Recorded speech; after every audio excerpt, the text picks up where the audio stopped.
In the ancient courts of Camelot, beneath the heavy sands of Egypt, and across the vast, windswept plains of Mesopotamia, a singular law governed the earth. The health of the soil was not a matter of rain. It was a mirror. It reflected the sacred marriage of the king and the queen. In virtually every ancient culture, without exception, it was understood that when their union was whole, the kingdom bloomed. Rivers flowed. The harvest was rich. But when the marriage fractured, the land withered. It became the wasteland.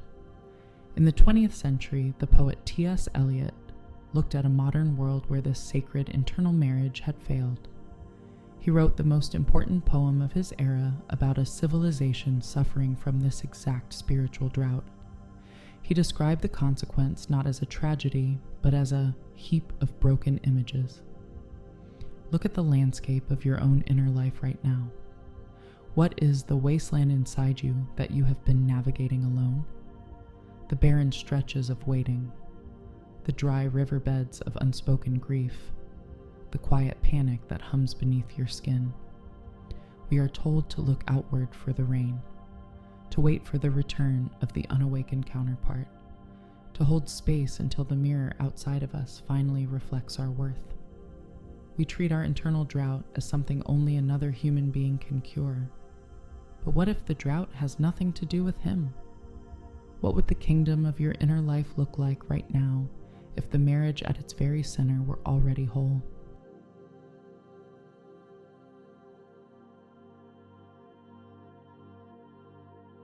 Let us move past the abstract spiritual concepts that have kept you trapped in a loop of waiting. You have heard the language of the inner masculine and the inner feminine for years. You understand it intellectually, yet it remains frustratingly out of reach.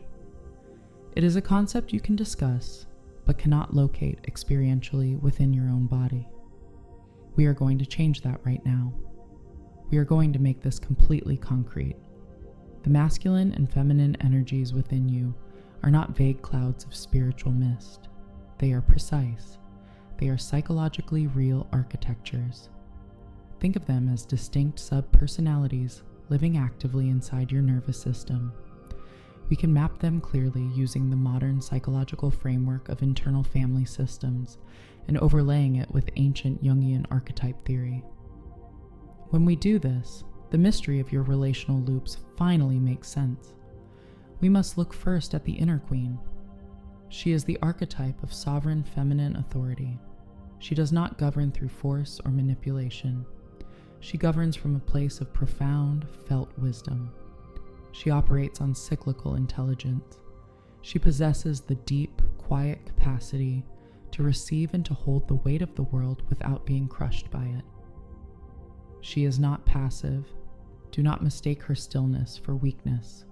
She is the dense, gravitational center around which all other energies in your psyche organize themselves. She is the ocean floor. She simply is. But what happens when the world tells the ocean it is too deep? In a psyche where the inner queen has been exiled, suppressed by childhood wounding, or underdeveloped through societal conditioning, her throne is left entirely empty. Nature abhors a vacuum. Your nervous system cannot survive without a ruler. So two dysfunctional substitutes step out of the shadows to take the crown. Two counterfeits. The first counterfeit is the pleaser. The pleaser is a trauma response wearing the mask of love. She attempts to manufacture connection through endless performance and chronic self-suppression. She is a desperate diplomat in a war zone. She constantly scans the room.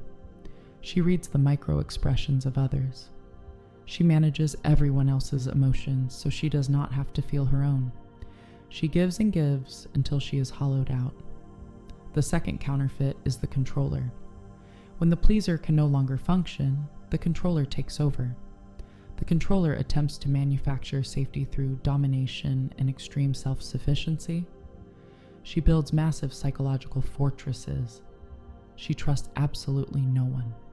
She micromanages reality because she is terrified of the unpredictable nature of true intimacy. Even when you act as the holder of space, patiently waiting for another to evolve, you are often being led by the controller. You are attempting to manage the outcome of a connection by being perfectly accommodating. Both the pleaser and the controller are desperately trying to keep you safe, but neither of them is the queen. They are imposters sitting on a stolen throne. Then, we must look at the other half of your internal kingdom. We must look at the inner king. He is the archetype of sovereign masculine direction. He does not perform strength. He simply embodies it. He acts from deeply rooted values rather than from sudden spikes of fear. He protects what is genuinely precious without ever needing to dominate it. He initiates movement without aggression. If the queen is the deep waters of the river, the king is the solid, unmoving banks that allow the water to flow with purpose. When your inner king is exiled or underdeveloped, his throne is also usurped. The structure collapses. And again, counterfeits rush in to fill the void. The inner tyrant seizes power first. The tyrant dominates your inner world with rigid perfectionism. He is the relentless voice of cruel self-criticism echoing in your mind. He tells you that you are never doing enough. He tells you that you have not healed enough. He uses shame as a weapon to keep you moving forward. Or the exact opposite happens. The inner abdicant takes over. The abdicant refuses all responsibility. He collapses into passivity. He disappears and abandons you precisely when you need boundaries the most. He leaves the gates of your kingdom wide open to invaders. Look at the external relationship patterns that have brought you to your knees. They are not a mystery. They are not a curse. They are a perfectly logical projection of a kingdom ruled by imposters. Your nervous system operates like a highly tuned receiver. It speaks in frequencies of safety and danger. The quantum entanglement you feel with another human being is a direct mirroring of this exact internal court. The anxious heart, the part of you desperately trying to secure a connection with an external partner, is often just the pleaser. She is exhausting herself in the outer world because the inner king is not there to protect her in the inner world. She is begging an outside force to provide the safety that your own internal masculine has failed to build. When you interact with the unawakened counterpart, your nervous system is broadcasting the state of your inner kingdom. If your inner king has abdicated, your energy silently demands that the external man become your sovereign. You hand him the crown. When the avoidant soul feels the crushing psychological weight of being asked to rule two kingdoms, his and yours, he runs. He has to. Your external reality is simply a mirror reflecting the tangled threads of your own internal exiles. To change the reflection, we must finally dethrone the counterfeits and restore the true monarchs to their rightful place.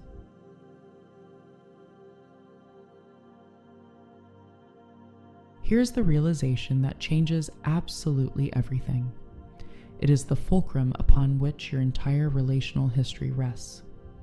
For years, you have looked at the concept of the inner king and the inner queen as a poetic metaphor. You have assumed that this internal dynamic is simply a reflection of your external relationship.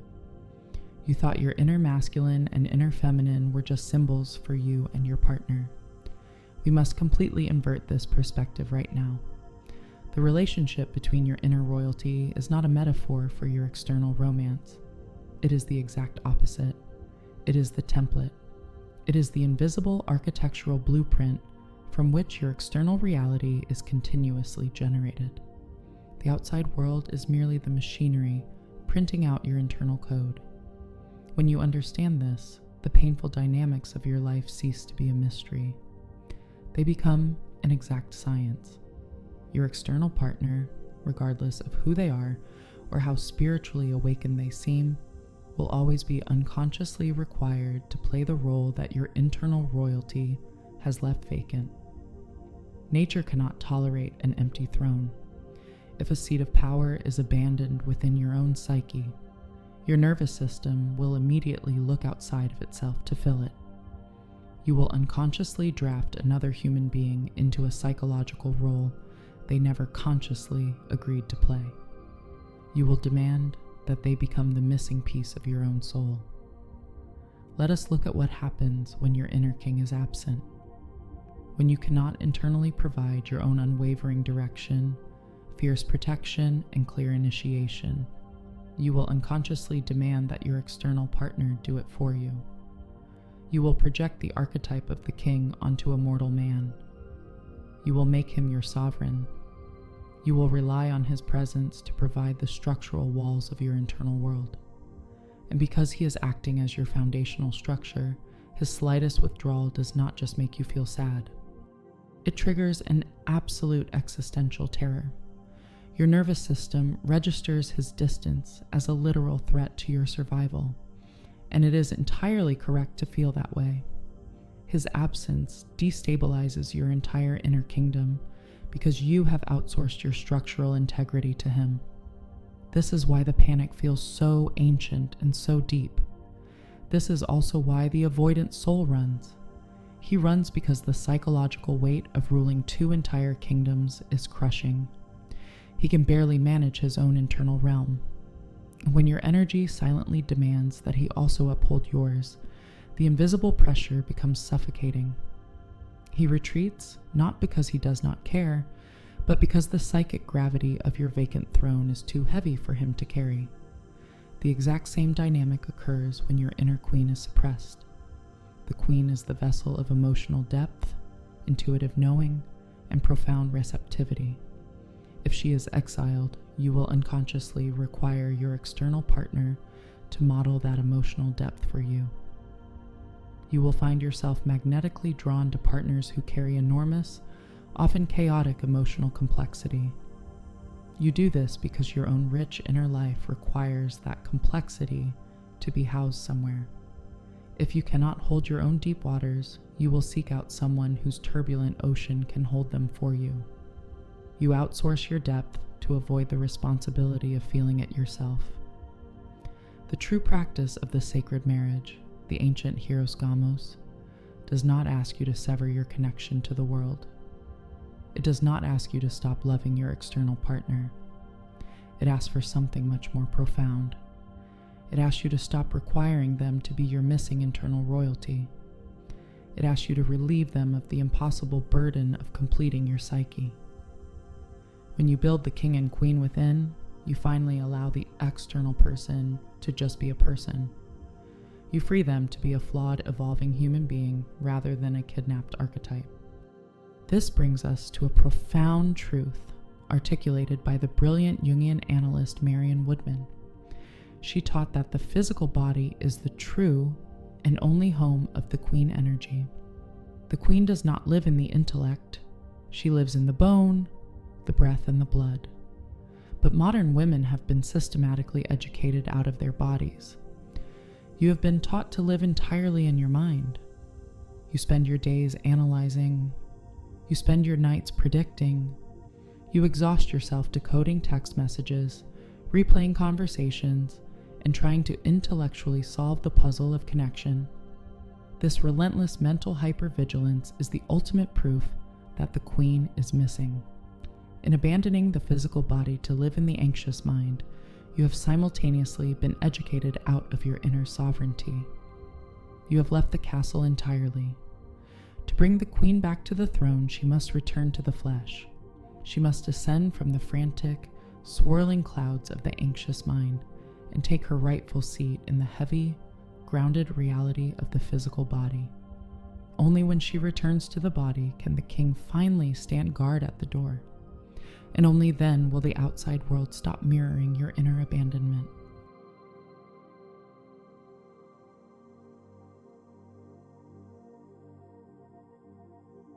How do we conduct this royal union within the psyche? We do not achieve this through wishful thinking. We do not achieve it through endless meditation on abstract light. We do it through precise psychological practice. This is the heavy lifting of the soul. This is the work that must precede everything else. If you want the external reflection to change, you must first alter the internal architecture. I am going to give you the inner royal marriage protocol. These are 4 concrete practices designed to rebuild your kingdom from the ground up. They are simple, but they require absolute devotion. The first step is the inner queen restoration. This is a daily somatic practice. It is not a visualization of a beautiful woman wearing a golden crown. Visualization keeps you trapped in the mind. This is about the actual felt sense of sovereign receptivity living inside your physical nervous system. For 5 minutes every single morning, before you look at a glowing screen, before you engage with the demands of the external world, you must sit in absolute silence. Feel the heavy, undeniable weight of your bones pressing into the earth. Breathe deeply into the bowl of your pelvis. Locate the physical sensation of a relaxed, open, non-performing presence. You will immediately notice the urge to tense your muscles. You will notice the frantic urge to plan your day. You must let that go.